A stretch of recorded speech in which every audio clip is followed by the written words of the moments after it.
Welcome back to the program. All migrants are entitled to equal protection of all their human rights. So says the UN Secretary General Antonio Guterres on this International Migrants' Day.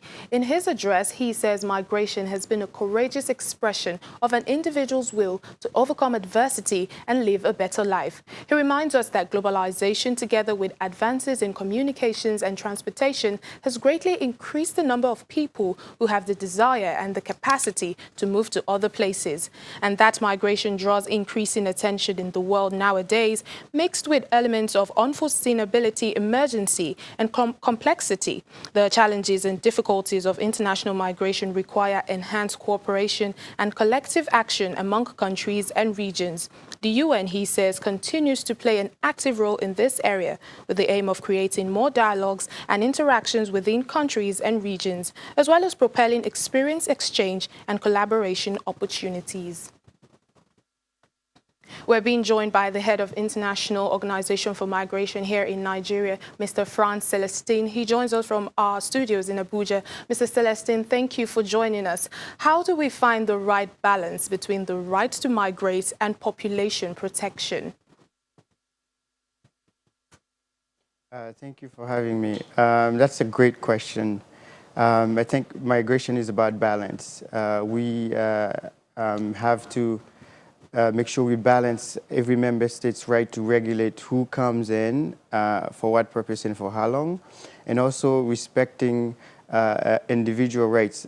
Human beings, by virtue of them being humans, are entitled to specific human rights that their status or lack thereof does not negate these specific human rights. So we need, in that sense, to find legal pathways that allows migrants to migrate using the proper channel with the proper documents and respecting the national laws of these individual countries.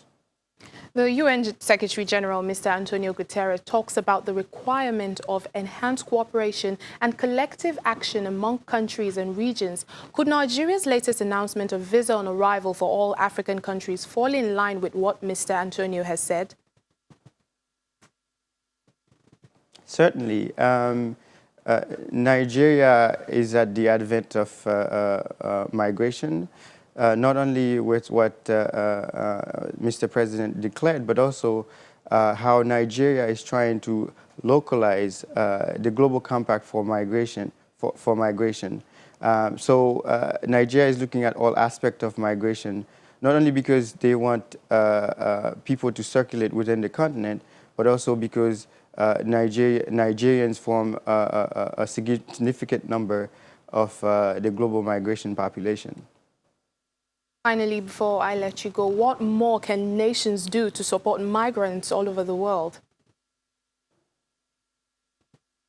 Well, it's some of what I mentioned before. There's quite a bit that can be done to make sure, first of all, respecting the rights of migrants, knowing that migration is natural to all of us. Migration, it's about, it brings science, innovation, and it's what civilization is made of.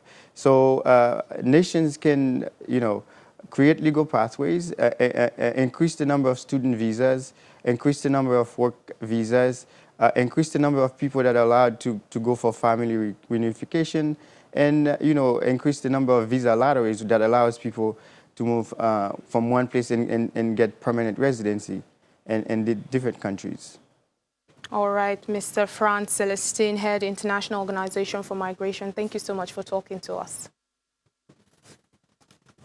The European Union, in collaboration with UNICEF, has trained about 300 community resource persons in Adamawa State here in Nigeria to reduce maternal and childhood diseases. The training provides capacity building for members of the community-oriented resource persons and primary healthcare workers to improve community access to health services. Beneficiaries of the intervention in Tungo local government area of Adamawa State say the intervention has helped save their infants and pregnant women from preventable death.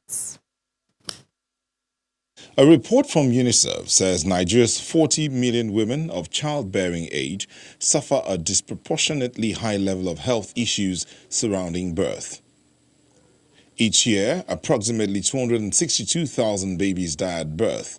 Infant mortality currently stands at 69 per 1,000 lives, while for under fives, it rises to 128 per 1,000 live births.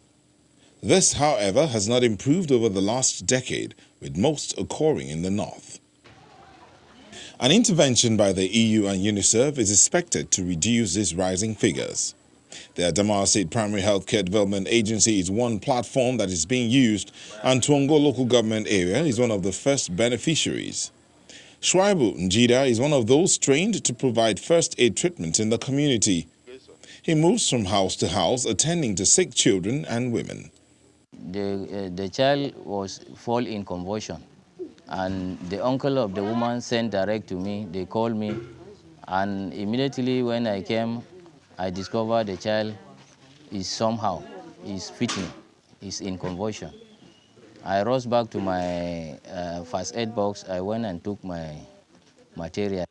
A mother narrates how Shuaibu came to the rescue of her sick son.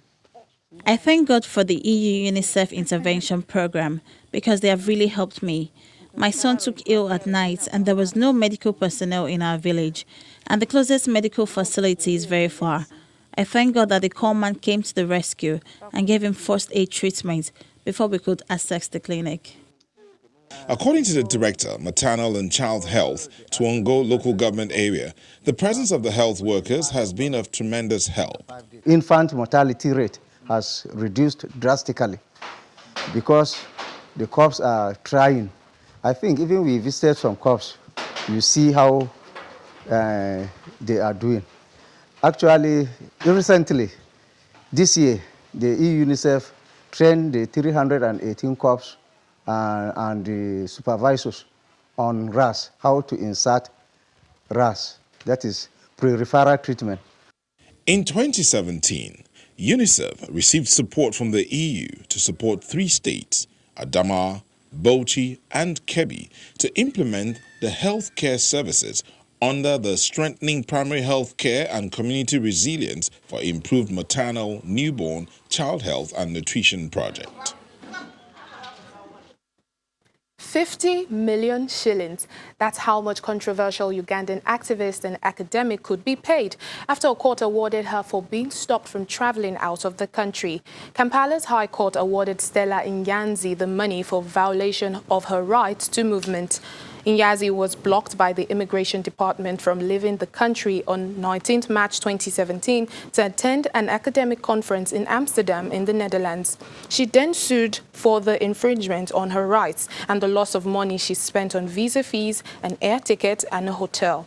In the judgment delivered on Monday, Lady Justice Henrietta Wolayo found the state in breach of Article 24 of the Constitution, which provides for respect to human dignity and protection from inhumane treatment, the Observer newspaper reported.